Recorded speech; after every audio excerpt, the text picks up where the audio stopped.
All right, as MTG Next Door, we are going to be doing a pack opening of set boosters from Strixhaven. We've got 3 packs for this evening. We have no knife, as is required by any pack opened by Stitch, but I think we'll be able to survive. So, based off my previous pack openings, we are going to get probably a token, a lesson card, a land card, an assortment of commons and uncommons with a theme, a rare and multicolored card, a foil, and a mystical archive. So let's see what we get. So I open this up, and this pack is actually also going to have a list card. So let's see what we get. So starting off with, we have our art card. We'll put this over here. We have our basic land. As I mentioned, we get 1 lesson in every pack. A lesson is usually a common or an uncommon. There's a few rares that you can get. I think if you're drafting, it's actually a really interesting idea. But since I don't draft and I only play Commander, you can't have cards that aren't in the game in Commander, so it doesn't really do much for us. Here's our assortment of commons and uncommons. I'm just going to read out a few of these. Alrighty. Campus Guide, not bad.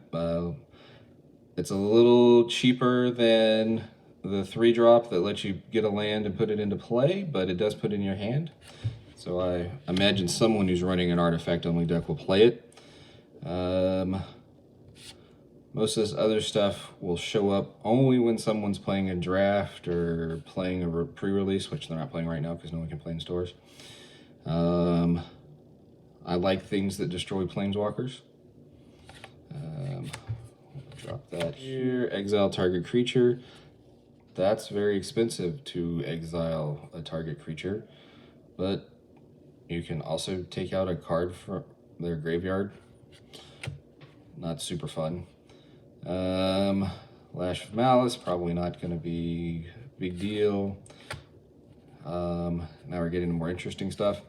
Divide by 0. So I don't think this card's going to be used very much, but my family is very big on the math, so that the official brother of Mr. Pink, I guess also would technically be Mr. Pink, as a math teacher. And I think Divide by 0 is probably one of the funniest card names I've seen in quite some time. Moving into the rare slot, Prismari Command. Commands are always fun for giving you flexibility. Oh, we've also got one of the check lands. So we're at 2 rares for this pack. Our archive card is a shock. It's actually pretty pretty. I like the artwork. It's not as good as obviously a lightning bolt, and that's probably why a lightning bolt's going to be running you like $5 or $6, and a shock is going to run you 50 cents. And our foil is a common, because that's what we pull here at MTG Next Door. And the last card, our list card, from Morningtide. It's a Merfolk. Whenever he becomes tapped, you get a Merfolk token into play. This may force me to pull out a white Merfolk token deck yet again. Alrighty, so that is pack 1. We will put the rares here. We'll put the Mystical Archive here. We'll drop our foil down here and our list card. Moving on to pack number 2.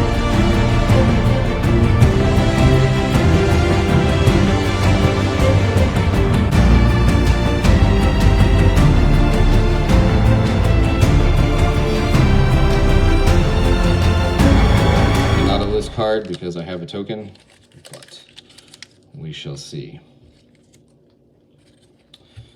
We got our art card. I do actually like that art card. We've got a foil forest. Let's stick that over here. Let's go check out our lesson. Pay 3 to get a token. I'm, like I said, probably for draft, but not for much else. Magecraft for this one, it's like prowess, but not quite as good. There's a counter sub theme in here, which is kind of fun. Silver Quill Campus. It enters the battlefield tap land, so it's functionally better than the normal common equivalent because it's got the scry option, but I'm probably also never going to play this card. Oh, and we're already into the foil or the uncommons. Whenever you cast an instant or sorcery that spell that targets this one, you may pay 2, and then you get to copy it. Oh, that's nice. And with the these mage crafts, you can copy stuff and it triggers extra, so that's pretty cool. Rutha Mercurial Artist. Return it to your hand and then copy a spell. So once again, we've got some more copy action going on. Let's see if this one lets you copy. Nope. It is just a overcosted fireball, or I'm sorry, lightning bolt, but it learns, which we've already established we're not going to use a whole lot here at MTG Next Door. Let's move into our rare slot. Venerable War Slinger, Vigilance Trample. Whenever it deals combat damage to a player, you may return target creature card with mana value X or less from your graveyard to the battlefield. Where it is... That's kind of like a little Sun Titan, especially if you can buff him. Probably not worth very much. Oh, our little Mystical Archive is a rare, God's Willing. Target creature you control pertains protection from the color of your choice till the end of turn. That's not bad if you need to finish somebody off. And we get an extra one. We get a foil Defiant Strike, which I believe Mr. Stitch got one of these earlier today. And yes, it's an absolute garbage card unless your commander's Feather, which he hates, but I love. So put this here, and we will put our token not even on the board. And let's move on to our last card. So I've been presented with a knife by our lovely production assistant, Mrs. C.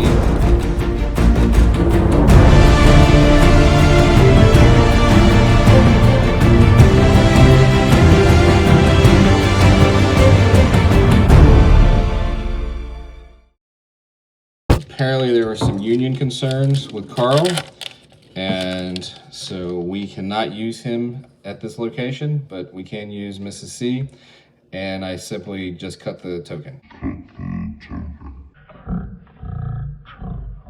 So that was awesome.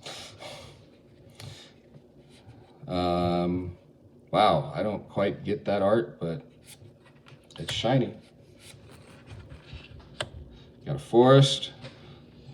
Alrighty, let's see. We have a fancy disenchant lesson that may get you a token. Okay, we'll put that up there. We got that destroy a planeswalker again. Once again, very high costed exile a creature. These are all the same as the pack that we had before. That's interesting. It's an uncommon that's different. Let's see. 2 to get out. You may put a land from your hand on the battlefield tapped. That's not bad. I've recently noticed a increase in landfall decks.